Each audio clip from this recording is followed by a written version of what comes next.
Hello दोस्तों, नमस्कार। मैं हूं आपका दोस्त विजय और आज की इस वीडियो में आपका बहुत बहुत स्वागत करता हूं, अभिनंदन करता हूं। उम्मीद करता हूं कि सब अपने घरों में होंगे और सभी स्वस्थ होंगे और आपके उत्तम स्वास्थ्य और कल्याण की कामना करते हुए आज का वीडियो शुरू करते हैं। आज एक महत्वपूर्ण टॉपिक पर चर्चा करने जा रहे हैं हम। जी हाँ दोस्तों, हम लोग जिस टॉपिक पर बात करने वाले हैं वो है बैंकों के महाविलय की। 1 अप्रैल 2020 यानी कल का दिन भारत सरकार ने एक अहम फैसला लिया है कि राष्ट्रीयकृत बैंकों के 10 बैंकों को एक साथ विलय कर रहे हैं, जिसे बैंकों का महाविलय नाम दिया जा रहा है। जी हाँ, 1 अप्रैल 2020 इतिहास की एक ऐसा दिन बनने जा रहा है जिसको याद किया जाएगा बैंकों के महाविलय के रूप में। और 1 अप्रैल 2020 को एक साथ 10 नेशनलाइज्ड बैंकों को मर्ज किया जा रहा है। तो ये बहुत बड़ी घटना है बैंकिंग इंडस्ट्री के लिए। तो आइए इस वीडियो में हम बात करेंगे कि कौन से बैंकों का विलय हो रहा है जिसकी भारत सरकार ने मंजूरी दे दी है। आज के वीडियो में हम जानेंगे कि किस बैंक का किसके साथ विलय हो रहा है और इसका प्रभावी तारीख कब है और इनके CEO MD कौन है। तो आज इसमें जानेंगे उनका बिजनेस कितना है और किस तरह का प्रभाव पड़ेगा और किस उद्देश्य से सरकार ने इनका विलय किया है। तो इन जानकारियों के साथ हम बात करते हैं। सबसे पहले जो विलय होगा पंजाब नेशनल बैंक का, एंकर बैंक रहेंगे ये।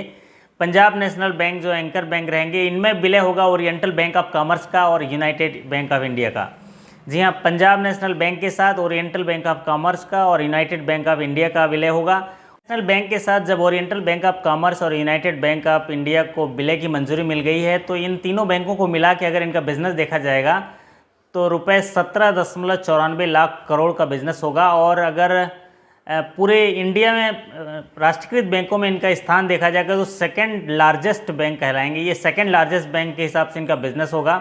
17.94 लाख करोड़ का बिजनेस होगा। और जाहिर सी बात है कि आपको पता होगा स्टेट बैंक ऑफ इंडिया जो है भारत में नंबर 1 पर है, जिनको लगभग 52 लाख करोड़ से भी ज़्यादा का बिजनेस करते हैं ये अमलगमेशन के बाद।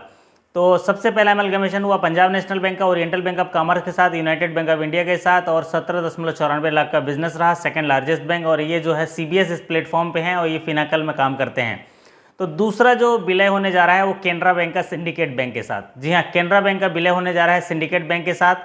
और केनरा बैंक जो विलय होगा सिंडिकेट बैंक के साथ, ये दोनों मिला के जो हैं ये 15.2 लाख करोड़ का बिजनेस करेंगे। और जब ये विलय हो जाए कल होने जा रहा है तो ये 4th लार्जेस्ट बैंक कहलाएंगे। 4th largest bank PSB public sector bank में कहलाएंगे।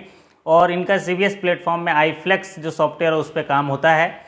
जी हाँ, अगला विलय हो रहा है आंध्रा बैंक और कॉरपोरेशन बैंक का, जो यूनियन बैंक ऑफ इंडिया में विलय हो रहा है। Anchor bank union bank of India रहेंगे। तो इसमें 14.59 लाख करोड़ का बिजनेस होगा इनको मिला के। और ये 5th लार्जेस्ट बैंक होंगे और ये पिनाकल पे काम करते हैं CBS प्लेटफॉर्म पे। और अगला जो विलय होगा इलाहाबाद बैंक का इंडियन बैंक के साथ। इंडियन बैंक यहाँ पर एंकर बैंक होंगे। इलाहाबाद बैंक का जो विलय होगा इंडियन बैंक के साथ, और ये जो बिज़नेस करते हैं दोनों बैंक मिला के 8.08 लाख करोड़ का बिजनेस करते हैं। और ये 7th लार्जेस्ट बैंक कहलाएंगे पब्लिक सेक्टर बैंक के।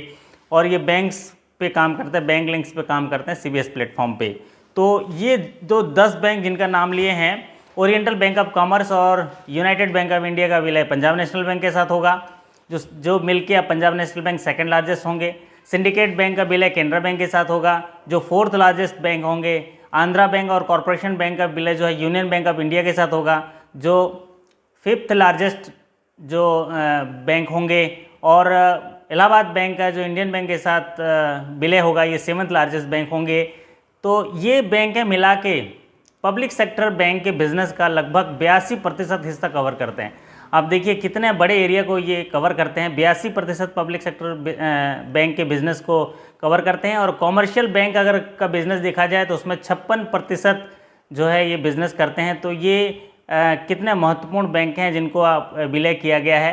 कंसोलिडेटेड जो पब्लिक सेक्टर बैंक हैं इनमें स्ट्रॉन्ग नेशनल प्रेजेंस है, इनका ग्लोबल रीच है इनका, और भारत के सुदूर इलाकों में भी इनकी ब्रांचेस हैं।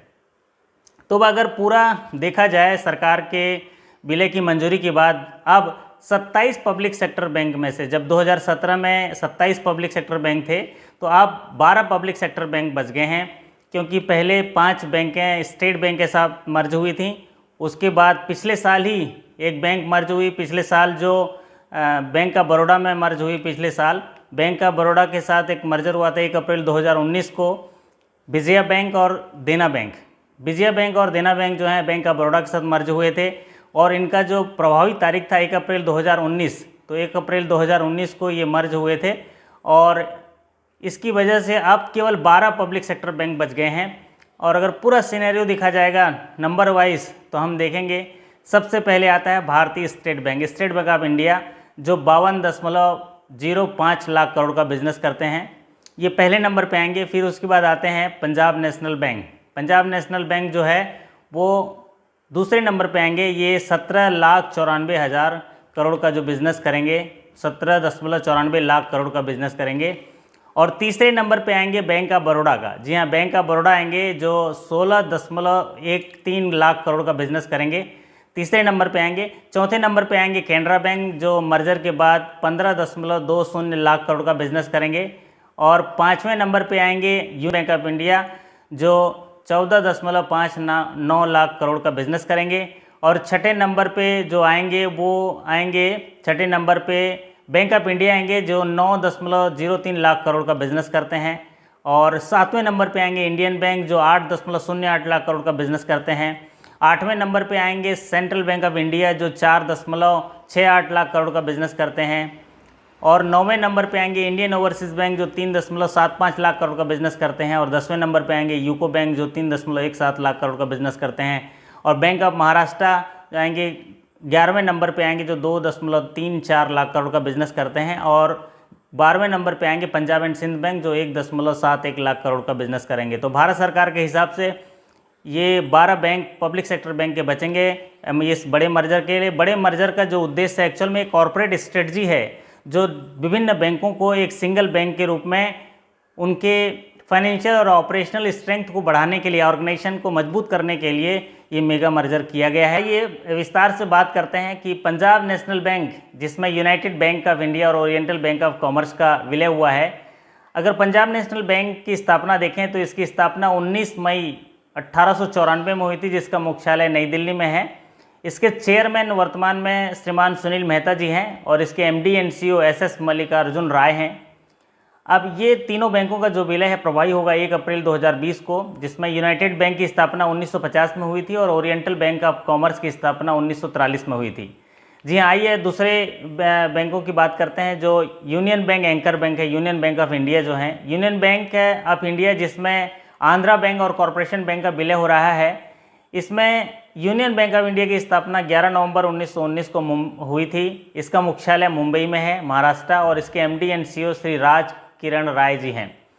जी हाँ, इसमें विलय हो रहा आंध्रा बैंक है। आंध्रा बैंक की स्थापना 20 नवंबर 1923 को हुई थी और कॉरपोरेशन बैंक की स्थापना जो है 12 मार्च 1906 को हुई थी। तो 1 अप्रैल से अब इनके मर्जर हो जाएंगे यूनियन बैंक ऑफ इंडिया की और नाम रह जाएगा यूनियन बैंक ऑफ इंडिया। अब बात करते हैं कैनरा बैंक। कैनरा बैंक में सिंडिकेट बैंक का विलय हो रहा है। कैनरा बैंक में सिंडिकेट बैंक के विलय के बाद जो कैनरा बैंक रह जाएगा। कैनरा बैंक की स्थापना 1906 में हुई थी। इनके जो हेडक्वार्टर है, मुख्यालय है, वो बंगलोर कर्नाटक में, और इसके जो चेयरमैन है श्रीमान TN मनोहरन हैं और MD एंड CEO लिंगम वेंकट प्रभाकर जी हैं। इसमें जो बैंक विलय हो रहा है सिंडिकेट बैंक है, और सिंडिकेट बैंक की जो स्थापना है 1925 में हुई थी। अब ये मिलने के बाद 15.20 लाख करोड़ का बिजनेस ये करेंगे। अगला जो बैंक है इंडियन बैंक। इंडियन बैंक में इलाहाबाद बैंक का मर्जर हो रहा है। इंडियन बैंक की स्थापना 15 अगस्त 1907 को हुई थी और इसकी स्थापना जो है मुख्यालय चेन्नई में हुई थी और इसके MD एंड CEO सुश्री पद्मजा चुंदरू हैं। और इनका जो विलय इलाहाबाद बैंक का जो इसमें विलय हो रहा है, इनकी स्थापना 24 अप्रैल 1865 को हुई थी। अब साथियों, ये जो 10 बैंकें हैं इनका विलय हो रहा है और ये प्रभावी 1 अप्रैल 2020 को होंगे, मतलब यानी कल के दिन था। उसमें बैंक ऑफ बड़ौदा जिसकी स्थापना 20 जुलाई 1908 को हुई थी, बड़ोदरा गुजरात में इसका हेडक्वार्टर है और वर्तमान में इसके जो चेयरमैन है हसमुख आधिया साहब हैं और MD एंड CEO संजीव चड्डा जी हैं। तो ये विजय बैंक है, इसमें मर्ज हुए थे। देना बैंक इसमें मर्ज हुए थे। विजय बैंक की स्थापना 1931 में और देना बैंक की स्थापना 1938 में हुई थी। तो इस तरह से अब 27 बैंकों में से अब 12 बैंक रह जाएंगे। ये बहुत बड़ा महाविलय है बैंकिंग सेक्टर में, पब्लिक सेक्टर बैंकों का एक महाविलय है। तो सरकार के अनुसार ये मर्जर जो है कॉर्पोरेट स्ट्रेटजी के तहत हुआ था। ज्ञान गंगा संगम, फिर इंद्रधनुष योजना, फिर कैपिटल रिकैपिटलाइजेशन स्ट्रेटजी, बहुत सारे स्ट्रेटजी के साथ बैंकों को फाइनेंशियल और ऑपरेशनल तरीके से स्ट्रॉन्ग बनाने के लिए इस उद्देश्य से सरकार ये महाविलय लाई है। उनके अनुसार वर्ल्ड क्लास बैंक बनाने के लिए, उन हर स्ट्रेस का सामना करने के लायक, हर स्ट्रेस का सामना कर सकें, कैपिटल उनके पास हो सके, उन्हें सक्षम बना सके, इस उद्देश्य से उनका मेगा मर्जर किया गया है। साथ ही साथ इसमें उनको ऋण देने की क्षमता बढ़ेगी, उनमें सक्षमता बढ़ेगी उनका, और साथ ही साथ एक वर्ल्ड क्लास बैंक बन के मजबूत आधार स्तंभ बनेंगे इकोनॉमी में। ऐसे उद्देश्य से इनका मर्जर किया जा रहा है और मर्जर के बाद सरकारी योजनाओं को बृहद तरीके से इसमें लागू करने में भी सरकार चाहती है कि इनको बहुत तरीके से इनको इंफ्रास्ट्रक्चर डेवलपमेंट हो सके, इसीलिए इनका मेगा मर्जर किया गया है। ये तमाम चीज़ें ध्यान रखते हुए सरकार एक बड़ी महाविलय की मंजूरी दी है जो 1 अप्रैल 2020 को लागू होगी। और विलय से रिलेटेड अगर आपके मन में कोई सवाल हो तो आप ज़रूर कमेंट सेक्शन में जाके सवाल पूछ लीजिएगा।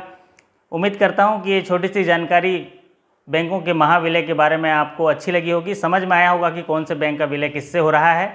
इस वीडियो को देखने के लिए आपका बहुत बहुत धन्यवाद। फिर मुलाकात होगी अगले वीडियो के साथ, तब तक के लिए आपके उत्तम स्वास्थ्य की और सफलता की कामना करते हुए आपसे विदा लेता हूँ। अगर ये वीडियो अच्छी लगी तो लाइक कर दीजिए, अगर चैनल में नए आए तो सब्सक्राइब कर लीजिए, क्योंकि बैंकिंग से जुड़े हुए जानकारियों के साथ मैं आपके बीच आता रहता हूँ। चलिए आपसे विदा लेता हूँ, आपका बहुत बहुत धन्यवाद। नमस्कार, थैंक यू।